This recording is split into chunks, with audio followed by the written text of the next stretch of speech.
Assalamualaikum warahmatullahi wabarakatuh. Hai guys, welcome back to my YouTube channel. Hari ini kita punya tamu musisi Firsa Besari. Halo. Welcome to my channel ya. Iya. Wah, pertama kali ini ya. Iya, pertama kali. Jadi aku percaya banyak orang yang kenal kamu, tapi cuma buat beberapa persen yang nggak kenal kamu. Can you explain in general who you are? Nama saya Firsa Besari. Saya dikenal orang-orang sebagai seseorang yang bermain musik dan di saat yang bersamaan juga menulis buku dan juga senang berkelana sana sini. Jadi profesinya banyak lah. Ya, Firsa ini selain itu adalah vlogger juga. Saya lihat di YouTube-nya, kalian bisa follow ini YouTube-nya. Dan Firsa ini saya lihat Twitter-nya so kreatif banget ya. Kamu lihat tulisannya so romantis gitu ya. Ini pacarnya ada di sini, makanya mau pacaran sama dia gitu. Jadi kalau kalian nonton cewek-cewek udah punya pacar, nggak boleh kontak dia, DM aku aja. Bisa aja nih. Ya, Firsa itu mulai karir musisi dari tahun berapa? Kalau serius menjadi seorang solois itu tahun 2012, itu merintis karir banget dari bawah dulu, bikin panggung sendiri, jadi all by myself gitu, nyari-nyari modal. Semuanya sendiri. No help from others. Iya, jadi nggak ada bantuan sponsor, nggak ada apapun. Sampai orang-orang perlahan tahu nama Firsa, mulai didengar orang-orang. Gitu. Yang nama kamu mulai didengar orang-orang pasti ada lagu hits kan? Lagu apa yang bikin kamu terkenal? Waktu itu tuh lucunya, jadi saya sempat menyusuri Indonesia nih, keliling Indonesia waktu itu. Jadi saya melepaskan profesi saya sebagai seorang musisi. Tapi sebelum saya berkelana selama 7 bulan itu, saya meninggalkan lagu di internet. Ada dulu satu lagu judulnya April. Dan ternyata lagu itu booming. Jadi saya sering ke pedalaman kemana-mana, nggak tahu pas pulang-pulang kok banyak yang kenal gitu. Nah, jadi memang pernah ada satu titik di hidup saya di mana star syndrome lah waktu itu. Karena kaget ya, gitu. Banyak orang mungkin ada star syndrome-nya. Coba refnya April itu kayak gimana? April itu refnya saat kau terlalu rapuh, pundak siapa yang tersandar, tangan siapa yang tak melepas, ku yakin aku. Waduh, ini enak banget. Terus kenapa namanya April? Karena dulu bersinggungan sama seseorang yang bikin saya patah hati, itu ada unsur Aprilnya lah. Unsur bulan Aprilnya gitu. Jadi namanya April. Terus yang inspirasi nulis lagu ini kenapa? Dulu ya biasalah, lagi galau-galaunya waktu itu ya, sebelum keliling ini sempat galau banget, akhirnya bikin lagu judulnya April ini. Terus ya itu ternyata ngehits, padahal orang yang saya bikinin lagunya juga biasa aja pada biasa aja. Waduh, ini keren banget. Terus kamu adalah menulis buku juga kan? Ya. Dan mudah-mudahan insyaallah itu cuma teaser aja, nanti ada filmnya juga ya, film dari novelnya. Dapat inspirasi nulis buku dari tahun berapa? Kalau nulis itu sebenarnya awalnya iseng. Itu benar-benar nggak direncanain, karena waktu itu ya waktu menyusuri Indonesia ini kan, pada saat itu tahun 2013 itu banyak daerah Indonesia yang belum tercover sama internet. Terus akses masih sulit. Waktu itu main HP juga terbatas banget ya, Instagram belum booming waktu itu, yang bisa dilakuin cuma nge-tweet. Terus kalau lagi nggak ada sinyal kan, waduh ngapain nih, nggak ada kerjaan gitu. Kalau habis ngobrol sama, misalkan di Papua nih, habis ngobrol sama orang Papua, wah masa nggak ditulis sih, sayang banget, nanti saya lupa gitu. Akhirnya saya iseng-iseng nulis, ternyata pas saya bagikan di internet, banyak yang penasaran. Oh ternyata memang saya dari situ berpikir, alangkah sayangnya gitu kalau kita hidup tapi tidak pernah menulis apapun, lalu kita meninggal tidak meninggalkan jejak gitu. So we don't leave anything ketika kita udah meninggal, harus ada peninggalan. Ya, peninggalan. Saya suka banget. Dan kamu juga traveling ya. Dan mungkin banyak orang di sini lihat itu Firsa sekarang, Firsa yang udah sukses, Firsa yang udah terkenal. Tapi banyak orang yang nggak tahu kesulitan that you faced in your career ya. Jadi kamu bisa nggak cerita dikit kesulitan apa yang kamu face, dan kasih tips ke penonton, karena banyak penonton pengen sukses sekarang, punya duit sekarang, terkenal sekarang ya. Itu karena internet mungkin bikin mereka mikir kayak Instan gitu ya, ya. instan semuanya, instan mie aja udah instan ya. Iya. Ya. Kecuali pacaran susah instan, nanti putus lagi. Ya gimana? Curhat ini. Ini ya curhat sedih ya tuh. Perjalanannya kayak gimana? Apa ya? Iya, kalau dari hidup saya sendiri sih memang perjalanannya panjang banget gitu.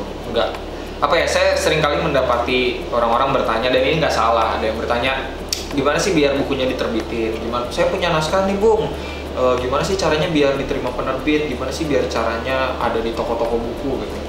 Dalam hati saya kok kayaknya pengen cepat gitu ke arah situ, padahal intinya kalau kita melakukan sesuatu karena kita suka, kita nggak akan berpikir itu harus diterbitin, itu harus dikenal orang gitu.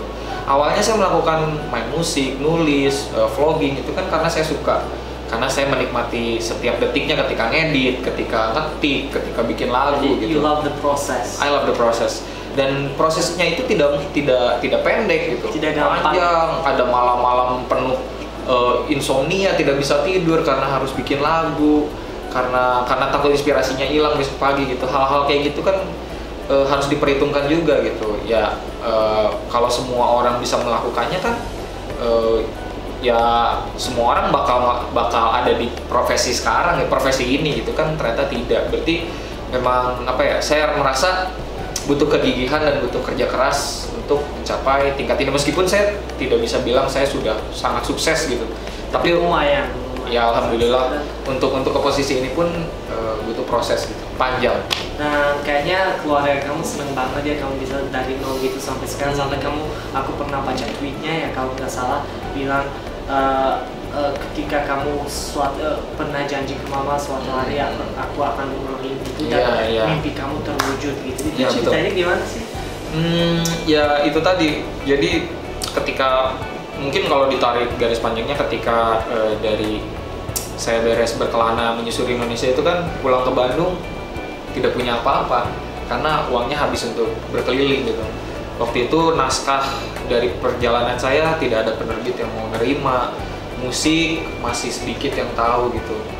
Otomatis kan hidup saya luntang-lantung gitu. Saya merasa usia bertambah, usia orang tua bertambah, dan wah kok saya nggak pernah bisa bikin bangga gitu kan. Pasti ada perasaan kayak gitu. Sampai ayah saya meninggal, ayah saya berpulang, dan waduh kok saya belum bisa jadi apa-apa gitu, tidak bisa membuat bangga.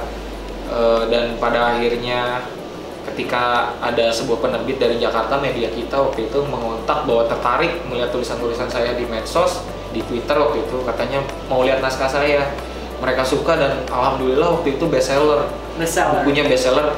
Saya melihat buku saya diterbitkan saja sudah noraknya minta ampun gitu. Melihat buku sendiri ada di Gramedia itu seneng banget. Tahu-tahu ada di rak bestseller itu merinding banget.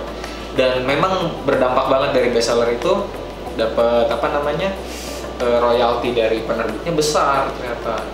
Ternyata besar gini. Langsung saya tanpa pikir panjang, uangnya saya pakai sebagian untuk ibu gitu. Ini luar biasa ya ceritanya. Terus kamu vlogger, musisi, penulis semua, how do you find time? Kamu kayak apa aja kamu lakuin? Tadi aja kita interview itu kru-kru kamu, katanya kamu bisa tiba-tiba ke gunung, tiba-tiba traveling gitu ya. Jadi kamu gimana?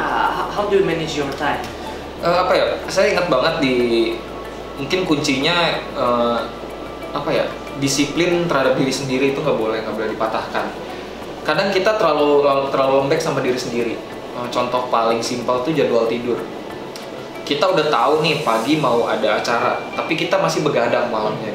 Kita udah tahu nih kalau kita kurang tidur efeknya bakal manjang. Siangnya kita nggak konsen, sorenya kita bakal kerja kita nggak maksimal. Tapi kita masih udah begadang dulu deh satu video lagi. Nanti bisa. Akhirnya kita ketiduran dan bablas.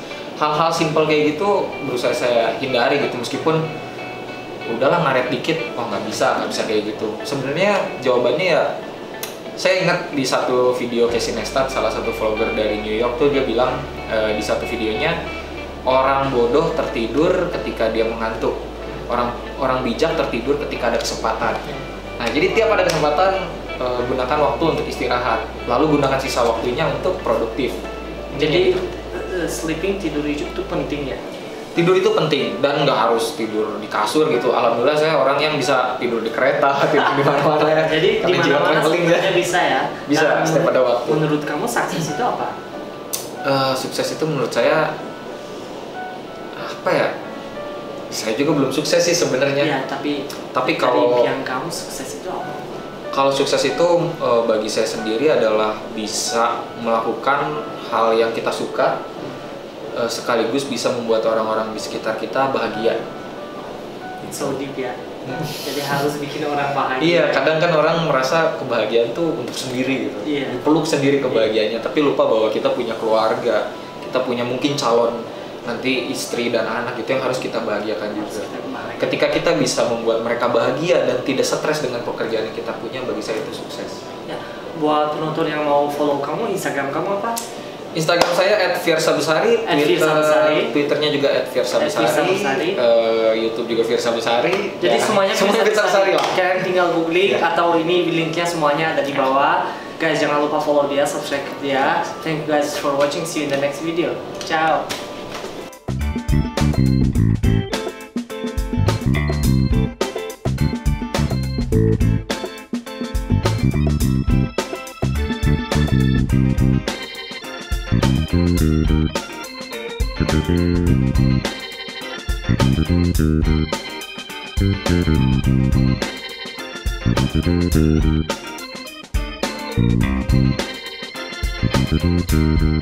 Thank you.